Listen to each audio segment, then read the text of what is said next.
ധ്യാനപീഠചിന്തകൾ.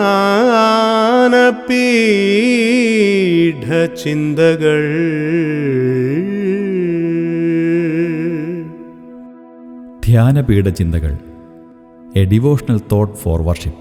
കർത്താവും രക്ഷിതാവുമായ യേശുക്രിസ്തുവിൻ്റെ പരിശുദ്ധമേറിയ നാമത്തിൽ എല്ലാ പ്രിയപ്പെട്ടവർക്കും ധ്യാനപീഠ ചിന്തയിലേക്ക് സ്വാഗതം.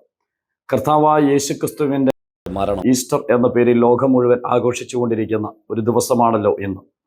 ഈ പ്രത്യേക സന്ദർഭത്തിൽ കർത്താവായ യേശുക്രിസ്തുവിൻ്റെ യഥാർത്ഥമായിരിക്കുന്ന പുനരുത്ഥാനത്തിൻ്റെ ശക്തി അനുഭവിച്ചറിയുന്ന ദൈവജനത്തിനായിട്ട് ഞാൻ കർത്താവിനെ സ്തുതിക്കുകയാണ്. ഈ പ്രഭാതത്തിൽ ഈ ചിന്തയോട് ചേർന്ന് വിശുദ്ധ തിരുവചനത്തിൽ നിന്നും ഒരു വേദഭാഗം നിങ്ങളുടെ ശ്രദ്ധയിലേക്ക് കൊണ്ടുവരട്ടെ. ആധാരമായി കൊരിന്ത്യർക്കെഴുതിയ 1-ാം ലേഖനം 15-ാം അധ്യായത്തിലെ 2 വാക്യങ്ങൾ ഞാൻ വായിച്ചു കേൾപ്പിക്കുവാൻ ആഗ്രഹിക്കുന്നു. കൊരിന്ത്യർക്കെഴുതിയ 1-ാം ലേഖനം 15-ാം അധ്യായം 20-ാം വാക്യവും 57-ാമത്തെ വചനവും വായിച്ച് കേൾപ്പിക്കുന്നു. വേർഡ്സ് 20. എന്നാൽ ക്രിസ്തു നിദ്ര കൊണ്ടവരിൽ ആദ്യഫലമായി മരിച്ചവരുടെ ഇടയിൽ നിന്ന് ഉയർത്തിരിക്കുന്നു. 57-ാമത്തെ വാക്യം, നമ്മുടെ കർത്താവായ യേശുക്രിസ്തു മുഖാന്തരം നമുക്ക് ജയം നൽകുന്ന ദൈവത്തിന് സ്തോത്രം, കർത്താവിന് മഹത്വം. ഇന്ന് പ്രഭാതത്തിൽ ഞാൻ നിൽക്കുന്നത് നമ്മുടെ കർത്താവായ യേശുക്രിസ്തു ഉയർത്തെഴുന്നേറ്റിരിക്കുന്നു എന്നുള്ള സത്യം നിങ്ങളോട് പറയുവാൻ വേണ്ടിയാണ്.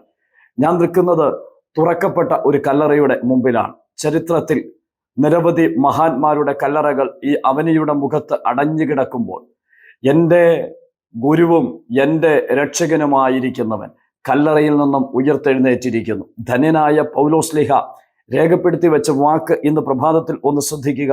എന്നാൽ ക്രിസ്തു നിദ്ര കൊണ്ടവരിൽ ആദ്യ ഫലമായി മരിച്ചവരുടെ ഇടയിൽ നിന്ന് ഉയർത്തെഴുന്നിരിക്കുന്നു എന്നാണ് വായിക്കുന്നത്. അപ്പോൾ യേശുക്രിസ്തു മരിച്ചവരിൽ നിന്നും ആദ്യ ഫലമായി ഉയർത്തെഴുന്നേറ്റിരിക്കുകയാണ്. മനുഷ്യൻ മൂലം മരണമുണ്ടായെങ്കിൽ മനുഷ്യരുടെ പുനരുത്ഥാനവും മനുഷ്യൻ മൂലമുണ്ടായി എന്ന് നാം വായിക്കുന്നുണ്ട്. അതാണ് 21-ാമത്തെ വചനത്തിൽ നമുക്ക് കാണുവാനായിട്ട് കഴിയുന്നത്. മനുഷ്യൻ മൂലമാണ് മരണം ലോകത്തിൽ വന്നത്. യേശുക്രിസ്തു മുഖാന്തരം പുനരുത്ഥാനവും ഉണ്ടാകുവാൻ ഇടയായിട്ട് തീർന്നു. എന്നാൽ പിന്നെയും പൗലോസ് ഈ വിഷയത്തിന്റെ ആധികാരികതയെ ഉറപ്പിച്ച് പറയുമ്പോൾ 57-ാം വാക്യത്തിൽ പറയുന്നത് നോക്കുകയെ, നമ്മുടെ കർത്താവായ യേശുക്രിസ്തു മുഖാന്തരം നമുക്ക് ജയം തരുന്ന ദൈവത്തിന് സ്തോത്രം.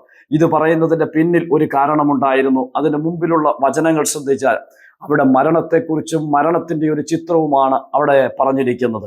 ആ മരണത്തിൻ്റെ ചിത്രത്തിൻ്റെ അവസ്ഥകളെക്കുറിച്ച് പറഞ്ഞിട്ട് ഉടനെ പറയുകയാണ്, നമ്മുടെ കർത്താവായ യേശുക്രിസ്തു മുഖാന്തരം നമുക്ക് ജയം തരുന്ന ദൈവത്തിന് സ്തോത്രം. ഇന്ന് പ്രഭാതത്തിൽ നമുക്ക് ജയം തന്നിരിക്കുകയാണ്. കാരണം യേശുക്രിസ്തു ജയവീരനായി മരണത്തിൽ നിന്നും ഉയർത്തെഴുന്നേറ്റിരിക്കുന്നു.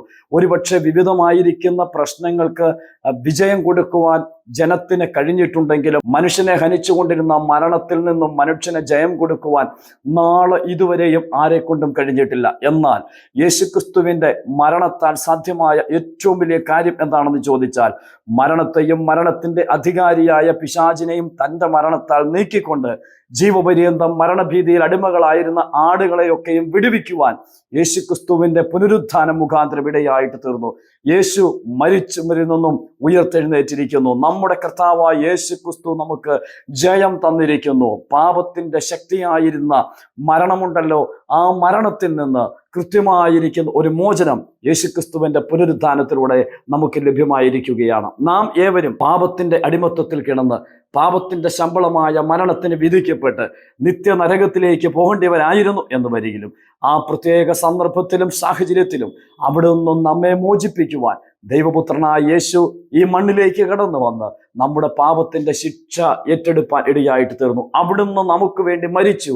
അവിടുന്ന് വിജയശ്രീ ലാളിതനായി 3-ാം ദിവസം മരണത്തെ വന്ന് ഉയർത്തെഴുന്നേറ്റിരിക്കുന്നു. ഈ യാഥാർത്ഥ്യത്തിന് മുമ്പാകെ ഇന്ന് രാവിലെ സകല മഹത്വവും ഞാൻ കർത്താവിന് അർപ്പിക്കുകയാണ്. ഇന്ന് രാവിലെ ഉയർത്തപ്പെട്ട കർത്താവായ യേശുക്രിസ്തു എനിക്കും നിങ്ങൾക്കും വേണ്ടി ജീവിക്കുന്നു എന്നുള്ളത് എത്രയോ വലിയ സത്യമാണ്. കർത്താവിന് സ്തോത്രം.